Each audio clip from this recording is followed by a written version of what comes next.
శుక్లాంబరధరం విష్ణు శశివర్ణం చతుర్భుజం ప్రసన్నవదనం ధ్యాయత్ సర్వవిఘ్నోపశాంతయే అగజానన పద్మార్కం గజానన మహర్నిశం అనేకదంతం భక్తాన ఏకదంతముపాస్మహే. ఇప్పుడు మనం గత వీడియోలలో గ్రహాలు అంటే జ్యోతిష్యం అంటే ఏమి, జ్యోతిష్యం ఎట్లా ఏర్పడింది, దానికి రాసులు రాచక అధిపతులు గ్రహాలు వచ్చా నీతి స్థితులుగా చెప్పినాము. ఆ గ్రహానికి ఏ రాశి మిత్రరాశి, ఏ రాశి శత్రురాశి, ఏ అధిపతి, ఏ రాశ్యాధిపతి మిత్రుడు, ఏ రాశ్యాధిపతి శత్రువుని తెలియజేశాము. ఇప్పుడు నీకు గ్రహాల యొక్క కాలం అంటే మనిషి జీవితంలో మనిషికి ఏ గ్రహం వచ్చి ఎన్ని సంవత్సరాలని ఉంటాడనేది ఇప్పుడు తెలుసుకుందాం.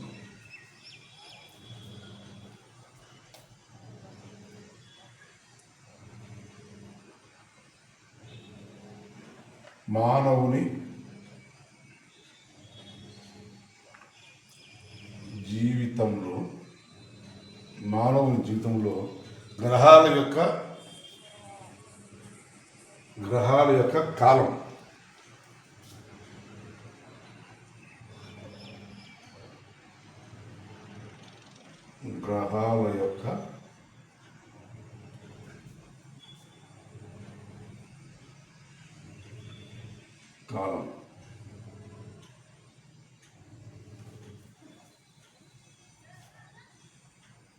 ఇది మానవుని జీవితంలో గ్రహాల యొక్క కాలం ఎంత, ఏ గ్రహం వచ్చి ఎంత కాలం అనేది ఇప్పుడు తెలుసుకుందాం.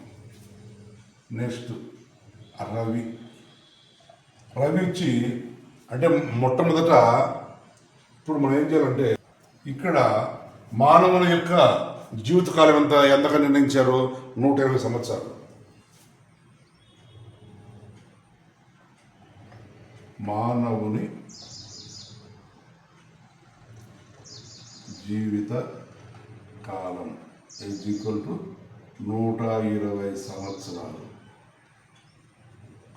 మానవుని యొక్క జీవితకాలం 120 సంవత్సరాలుగా నిర్ణయించడం జరిగింది.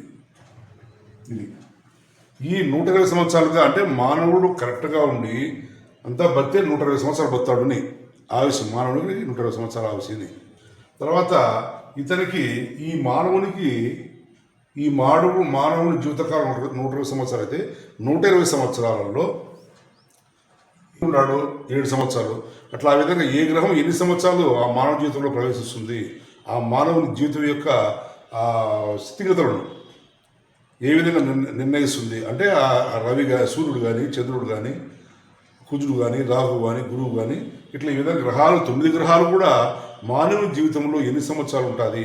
అదే సూర్యుడిలో చంద్రుడు, సూర్యుడిలో బుధుడు, గురువు, శుక్రుడు, శని, అట్లా రాహు, కేతుపై అని అట్లా ఆ విధంగా.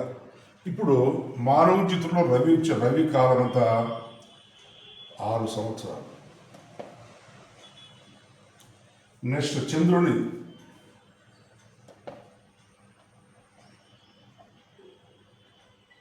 చంద్ర కాలం అంతా 10 సంవత్సరాలు. అట్లే కుజుడు యొక్క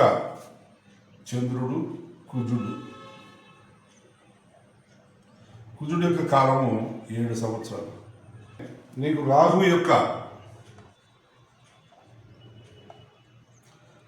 వచ్చి 18 సంవత్సరాలు.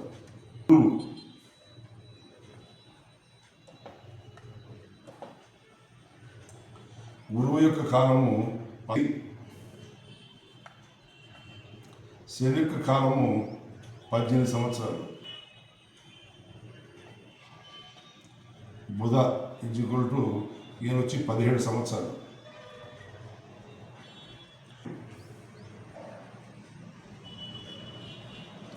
కేతు వచ్చి 7 సంవత్సరాలు. అలాగే శుక్రుడు కాల ప్రవృత్తి 20 సంవత్సరాలు. ఇది రవి, చంద్ర, కుజ, రాహు, గురువు, శని, బుధ, కేతు, శుక్రుడు. ఈ విధంగా ఎన్ని 1 2 3 4 5 6 7 8 9 గ్రహాలు. ఈ 9 గ్రహాలకు మానవుని జీవితంలో 120 సంవత్సరాలు గాను రవి వచ్చి 6 సంవత్సరాలు ఉంటాడు, చంద్రుడు వచ్చి 10 సంవత్సరాలు ఉంటాడు, కుజుడు వచ్చి 7 సంవత్సరాలు ఉంటాడు, రాహు వచ్చి 18 సంవత్సరాలు, గురువు వచ్చి 16 సంవత్సరాలు, శని 19 సంవత్సరాలు, బుధుడు 17 సంవత్సరాలు, కేతు 7 సంవత్సరాలు, శుక్రుడు వచ్చి 20 సంవత్సరాలు. అంటే ఇక్కడ కుజుడు 8 సంవత్సరాలు ఉంటే కేతుడు 2 సంవత్సరాలు ఉంటుంది. ఆ విధంగా కేటాయించడం జరిగింది. ఇదంతా కూడితే 120 వస్తుందా? 6, 7, 13, 13, 8, 21, 27, 27, 36, 36, 43, 43, 7, 50, 5, 7, 8, 9, 10, 11, 12, 120 సంవత్సరాలు. ఇది గ్రహాల యొక్క కాల పరిమితి మానవ జీవితంలో 120 సంవత్సరాలుగా కేటాయించడం జరిగింది. ఇట్లా ఇది మళ్ళా ఈ రవి వచ్చేసి, రవి అంటే ఎవరు? సూర్యుడు వచ్చేసి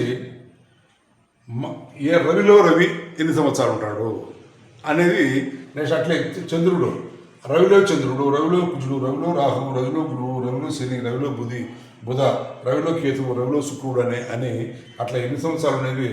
రవి వచ్చి మానవ జీవితంలో 6 సంవత్సరాలు ఉంటాడు. రవిలో రవి అట్లా ఆ విధంగా రవిలో రవి అంటే ఇప్పుడు సూర్యుడు. ఈ సూర్యుడికి ఎన్ని సంవత్సరాలు? 6 సంవత్సరాలు ఉంటే అట్లే సూర్యుడు. అప్పుడు సూర్యుడు ఏమేస్తుంది? సూర్యుడు 6 సంవత్సరాలు. సూర్యుడు అంటే ఏం చేయాలి మనము? మానవ జీవితం ఈజ్ టు ఇది వచ్చి సూర్యుడిని 6 సంవత్సరాలు. అట్లే 6 × 6/120. 6/120 ఈ 6లో 120 సంవత్సరాలు తీసేయాలి కదా. అట్లా 6లో అంటే నెక్స్ట్ ఇంటూ మనం ఏం చేయాలా? నెలలు మార్చుకోవాలా. నెల అంటే 12 నెల అనమాట. అంటే సూర్యుడు ఈయన 6 సంవత్సరాలు ఉంటాడు. కానీ ఎన్ని నెలలు ఉంటాడు సూర్యుడు? ఒకరి జీవితంలో ఇప్పుడు సూర్యుడు 6 సంవత్సరాలు. అట్లే సూర్యుడు అంటే భుక్తి దశ విదిశలు అట్లా ఆ విధంగా ఎన్ని సంవత్సరాలు అంటే ఇప్పుడు మనం 12 గంటల 12, 12 పదుల 120. దట్ ఈజ్ ఈక్వల్ టు 6 36/10, 10 గంటల 10, 10 మూల 30.6. That is equal to 5.6. అంటే 3 నెలల ఈ 6 ప్రతి ఒక్కటి కూడా ఈ ప్రపంచంలో 6ను 3 తెచ్చించాల. 6 మూల 18 రోజులు. ఇట్లా ఇప్పుడు ఇక్కడ ఏం చేయాల? సూర్యుడు ఎన్ని ఉంటాడు? 3 నెలల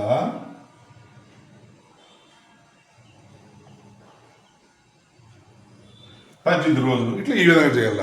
ఇది నీకు టైం చాలదు కాబట్టి ఇప్పుడు ఇట్లా ఈ మాదిరిగా సూర్యుడు 6 సంవత్సరాలు. అంటే అప్పుడేమి సూర్యుడు ఎన్ని సంవత్సరాలు ఎన్ని నెలలు ఉంటాడు? 3 నెలల 18 రోజులు ఉంటాడు సూర్యుడు. అంటే దశాభుక్తి కాలమే దశాంత దశలో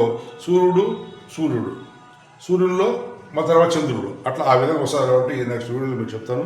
ఈ విధంగా మీరు ఫాలో చేయండి. అట్లే నా వీడియోలు ప్రతి ఒక్కటి చివరి వరకు చూసి లైక్ చేసి సబ్స్క్రైబ్ చేసి షేర్ చేస్తారని కోరుకుంటున్నాను.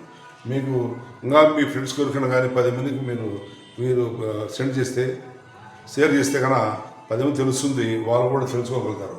అవును, మనకు సూర్యుడు ఇంత, చంద్రుడు ఇంత అంటే ఇప్పుడు మామూలుగా గోచార ప్రకారము ఏ విధంగా తెలుసుకోవచ్చునో ఆ విధంగా గోచార ప్రకారం కూడా తెలుసుకోవచ్చు. ఏ భావంలో ఎవరు ఉన్నారో ఏం కదా అనేది నెక్స్ట్ వీడియోలో చెప్తాను. అంతవరకు మీరు నా టీవీ చూడండి.